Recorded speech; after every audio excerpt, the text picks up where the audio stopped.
Good day, everyone in YouTube land. I'm here to offer a take on when to take Social Security. I know this is a question that comes up quite a bit with people that are retired, soon to be retired. And the general answer out there is it depends, which is true, but it depends on your circumstance, of course. And I find what really helps is to create a model then so that you can model that circumstance and see if it makes sense for you. So I'm not a financial planner. I have no certifications. I was a tax guy for many years, but I like finances. And I like creating models, and I like coding. So I thought maybe this would be interesting, maybe entertaining. We'll see. But if you find this useful, then great. You can hit the like button. And with that out of the way, here we go. So come, follow me on this trip to the financial model. What you see on the screen is something I've just set up. I've put in some information, prefigured the information into the cards. You see a taxable account card and a tax deferred card. Taxable account means I've gotten money from however, paid tax on it. It's now sitting there. I can use it at any time.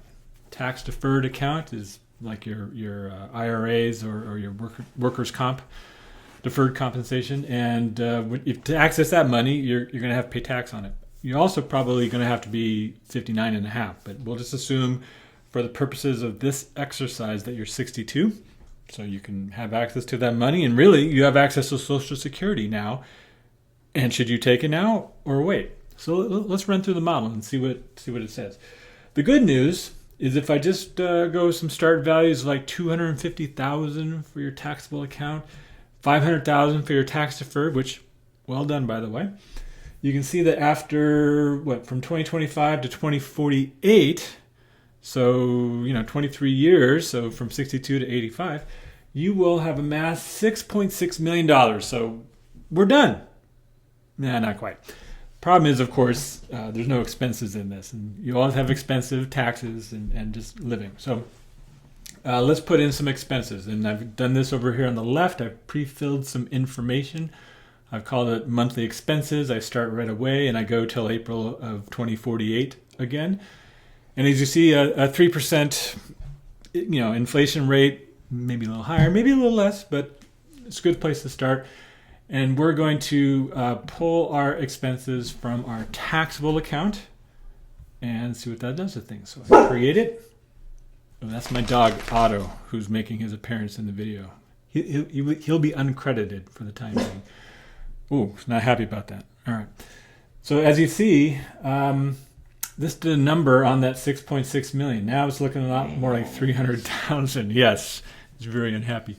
And if you go down and look at the assets, you can see that we went negative real quick. And this model allows for interest-free loans.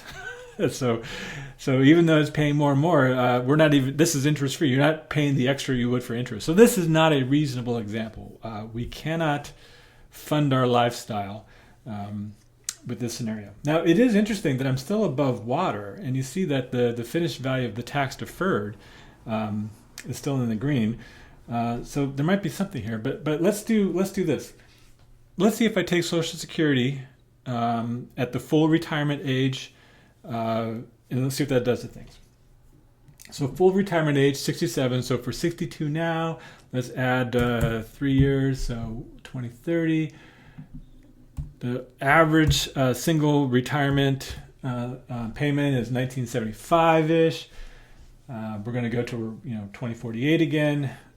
Our cost of living adjustments, the COLAs, are going to have a 2.5, a little bit less than inflation because we're going to be conservative here, and we're going to pull from our taxable account, or I'm sorry, we're going to deposit to our taxable account, and we're going to see what that does to things. So we recalculate. Okay, that's a little better. Now we're at 1.6 million, which is nice. And if we go look at our assets, well, it's lasting a little longer, but it's still degrading, and I'm still taking those interest-free loans to live my life. So we still have a problem here, but look at this. Look at the tax deferred. That does grow nicely. There's two things we can do. I mean, basically, we can tap into our IRAs earlier, because in fact we'll need to because of the required minimum distribution. So let's do that. In fact, let's do that. Since we're 62, we can do it immediately. In fact, instead of taking from our taxable account, what if we just take from our tax deferred account? Hey, there's an idea, because that's got a larger amount in it, right? It's got 500,000. So let's do that, recalculate. Okay, now as we would expect, our tax deferred account goes negative. We're still positive, but you notice we're a little bit more positive, so that's interesting. Now let's take a look at this. All right, our taxable account goes up nicely, but we notice that our tax deferred goes down into that magical interest-free debt, but it does so at 2038. So that's kind of neat. I like that. So tell you what, let's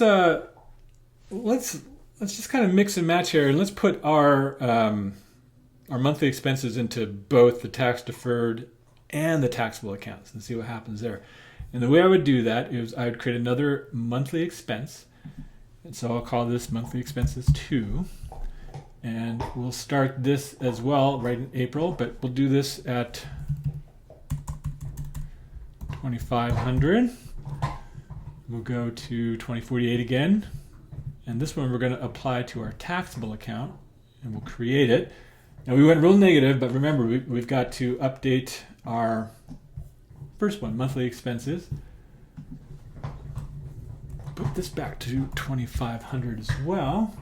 And let's see what this looks like. Okay, this is kind of getting interesting because now we're at 1.3 million. So just by splitting our monthly expenses as far as the draw from our taxable account and our tax deferred gave us an improvement in our overall end result. Okay, so we've got a grand total of 1.6 million. If we look at that, we can see we're still, it took another year, but we're still going quite negative and living interest-free off of somebody. I won't ask how. But that's not going to work. But we do see our tax deferred go up quite a bit. But just out of curiosity, because the tax deferred had so much more, and I would have to take from it pretty soon anyway because it required minimum distributions. What if I just switch my monthly expenses from the taxable account to the tax deferred? And recalculate, and we're going to pay attention to the finished value here, the 1.639. So we recalculate. See, that's interesting. All I did was change the source that I'm pulling from, and my ending value went down to 930,000 from 1.63. So almost 500,000 difference just by switching from my taxable account to my deferred. And that, of course, is because you're taking taxes when you pull from your deferred. To the original question, does it make a difference when I take Social Security? Let's find out. Maybe it'll give me an even better profile and it'll go to the full 2048 before I have a problem. So I'm going to adjust the start date on my SSN card back to 2025. And I will put in a start value that's got to be less now because I'm not at full retirement age. I'm going to take it early, 62. So let's just knock off, say 1,300 or so. And we will recalculate. Look at that. I have less per month coming in, but I started earlier. And you notice we went from 930,000 up to 1.1. So this actually gave me a little bit more money to work with. So let's see how that looked in our asset view. Okay, well, I'm still at 2038 for when the tax deferred goes negative, so that's not great. But I added more money by doing it earlier. What if, we're going to play around some more, what if I actually split my monthly expenses between my taxable account and my tax deferred? I'm going to have to anyway. I've got those RMDs, remember? So let's try that out. I'm going to do that by adding a second monthly expense. The first thing I'll do is I'll change this so that it'll be 2,500 a month. Recalculate it. Ooh, that went to green. That's nice. And now we'll do monthly expenses 2. And we'll say this is $2,500 a month, also 3%. And we're going to apply this one to our taxable account. So now I have tax deferred and taxable, so we'll create it. So this is interesting. Now we're up to 1.5 million at the end. So are we going negative at all in our assets? Oh, look at that. All right, so if I split, so if I draw 2,500 from my tax deferred, 2,500 from my taxable, I can have the same 5,000 a month for my expenses. If I take Social Security this time at 62, and I'm above water the whole way. Well, that's pretty cool. All right, so let's go back and let's do Social Security back at 67. So we'll do this at 2030, and this will be back to our 1975. And what does that look like if I recalculate? Oh, it went down. 1.3 million.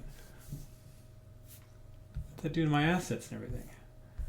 Oh, look at that. It started eating from my assets earlier the first few years, and it looks like it kind of levels off here. All right.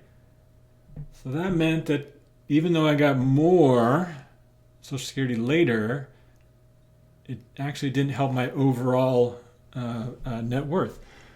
Okay, well, what if I wait until 70, so another 3 years, and take like my super duper amount?